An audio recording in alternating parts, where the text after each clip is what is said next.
Hi, it's KCCK's Culture Crawl. I'm Dennis Green, and my guests today are from the upcoming One World Fest with Natural Talent Music. Creighton Gaynor, the brains behind Natural Talent Music, is here. Creighton, thanks for joining me. Absolutely. Good to be here. On Zoom today, joining us from the Des Moines area, is Ryan Mullin, and Ryan is with the band Parranderos, which will be one of the performers at the One World Fest this weekend. Ryan, welcome. Hey, thanks so much. Great to be here. Thanks, Dennis. So we've talked about this series before. We actually got to interview Paa Kow, who's the headliner, a couple of weeks ago. But Creighton, just kind of set the stage for us as to what the fest is all about and then what's happening this weekend.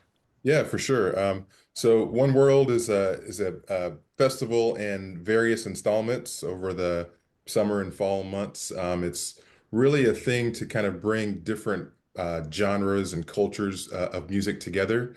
That's kind of the base of it. So we tend to put at least two bands together that are slightly different from each other that you might not have heard in the same show before to accentuate some multiculturalism and bring people together in that way. Definitely doing that this time around because with Paa Kow coming from Ghana, Right. and then Parranderos, which is a Latin band based in Des Moines. Ryan, for those who aren't familiar with your band, tell us a little bit about Parranderos. You know, Parranderos is a group of international musicians that come together to perform in the central Iowa region. And now that we have a booking agent outside of Des Moines, quite a bit more. We were founded in 2009 by myself and Fernando Avega, who was a student at the Iowa State University at the time. My roots are from Des Moines. I moved away for quite a while, about 15 years, and then returned, met up with Fernando, and we started to collaborate together to put together groups. For, I think the first kind of promoter we had was a dance instructor who named us Salsafied because we had a kind of a Latin Cal Jader style group. And so we kind of took off running before we even had a plan, but that's what happens a lot of times. And we've since then we've had countless members from all kinds of different countries. From Fernando Vega's Ecuadorian. We work with a lot of people from Colombia now. So we have 3 musicians from Colombia in the group that'll be playing on Friday. One of them who went to the University of Iowa for a piano. For his master's in performance of piano about 6 years ago, and that's when we met. Juan Sebastian Espinosa, or Ramirez Espinosa, and Juan Sebastian has been the musical director for about 5 years now of the group. We've done 2 albums. Our first album, both albums were funded by the Iowa Arts Council, the National Endowment for the Arts.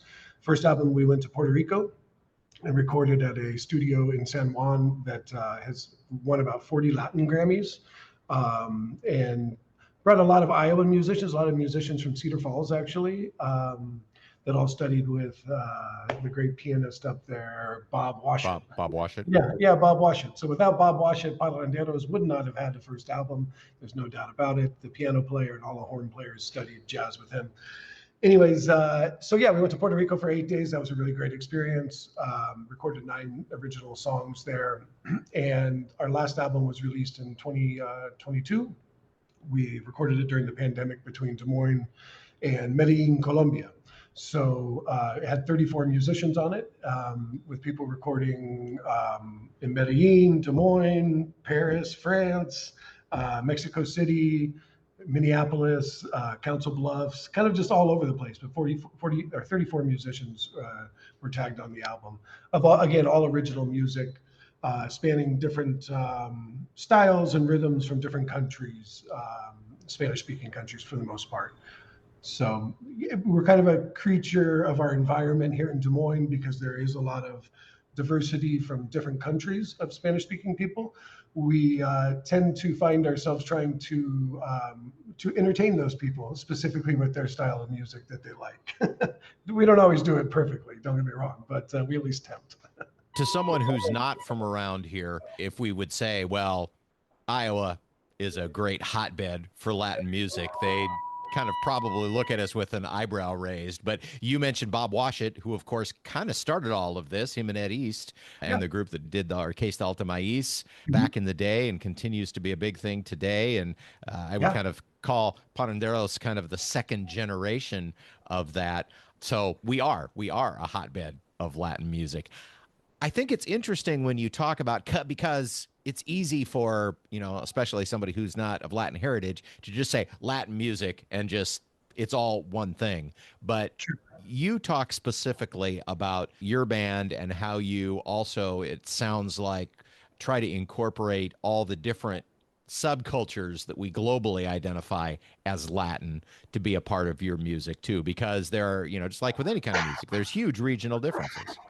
Yeah, of course. Like an example that we run into all the time is we'll have a group hire us for Cinco de Mayo. And, we do play some cumbia. We do write banda and some other styles of music that that Mexicans and Central Americans listen to, and people all around the world for that matter. Mexican music is huge right now with Peso Pluma and different groups like that. Even with people who have no idea what they're saying, but there are times where people might be a little misunderstood of who they're hiring the band for. But, not to go too deep in that, but it happens a lot where you have people that are listening to regional Mexican music and now they've hired a salsa band to play Colombian music and just kind of say, well, that's close enough, but in reality, it is, I guess it is close enough. It has to be, but there are other options out there for regional Mexican music in Iowa that would be a better fit for those events. But a lot of times people generally group it all together and say, that's in Spanish, sing for those people. But when you dig in deeper, yes, of course, every country has a very diverse musical genres and styles and history. So, I'm a percussionist. I studied African music. So I studied the diaspora of African culture and music through popular music. So I listen to a lot of Caribbean music from Colombia, music from Brazil, as well as Afrobeat, reggae.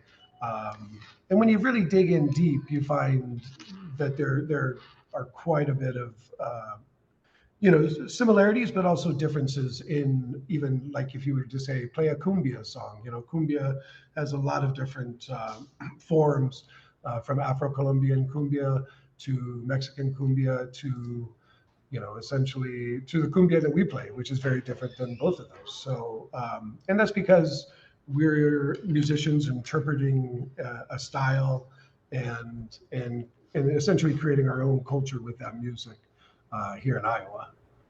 When I visited the Parranderos website, the first thing I saw was some of your music videos, which are highly produced, not just a camera in front of a live concert. That's not everything. That's not something that every band does. Tell me what caused you to go down that road. We have a lot of different connections with creative people here in Des Moines and in Colombia and Medellin. So the first one was Bruce Bales, who's been working. The first one we did, Bruce has been working with. He actually went to Puerto Rico with us and did a video with us for the 8 days, and then shot a music video for us for Migrante, which was great, and that was the start of it. We try to do as much as we can. So we also work with Israel Lopez, who's a Mexican filmmaker and cinematographer based here in Des Moines. And with a little bit of, begging him to give us a discount, we were able to utilize his high quality equipment and his eye and work, hand in hand with him on 2 videos. And then one for Travesuras, and then the other one for Fiesta, that we shot in like 3 hours. It was kind of like just a last minute thing while we were getting ready for a gig. So we had 2 days to do something, and luckily he was available, and it came out nice. It was fun. And then the third one from the first album, or the second one from the first album, actually the third one would be No Te Rompe el Coco, which was recorded and shot in Medellin. So it kind of shows the collaboration between the two countries and the people from the different countries, and where we end up essentially. If you look at the album cover of El Gran Chantaje, which is our second album, it's actually a photoshopped image of my house with the vista here in Des Moines, with the view or the vista of from the piano player's house in Medellin. So people in Medellin will say, well, where's that house at? That doesn't exist here. And people in Iowa are confused. Like, that looks like a house in Des Moines, but that is a very different view than we're used to. So, yeah, it's kind of the story of Parranderos is each person kind of taking control or leading in one way or another to share their culture or their ideas.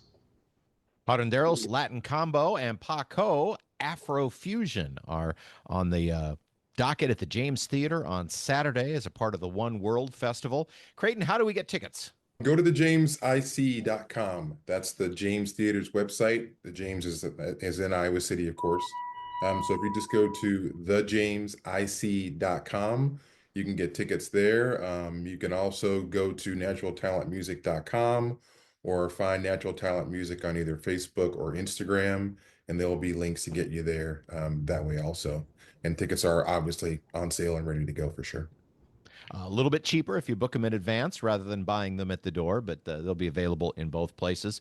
Well, Creighton, I always love these shows that you put together because you do exactly what your mission statement says. Unique combinations of cool bands with different backgrounds so that people really come away with a varied experience. Ryan, looking forward to seeing you when you're in Iowa City for this and more in the future. And Creighton, thanks as always. Appreciate you both being on the show. Have fun with it. Yeah, thanks, Dennis. Appreciate it. Yep. Thanks, Dennis. Looking forward to seeing you, Ryan. Yeah, likewise. You can hear the Culture Crawl live on the radio most weekdays at 10:30, on demand at kcck.org/culture, or subscribe using your favorite podcast player. Watch our videos on the KCCK Facebook and YouTube channels. Our producer is Lydia Kilgore. The Culture Crawl theme is composed by Vivian Shanley. I'm Dennis Green, and I'll talk to you later.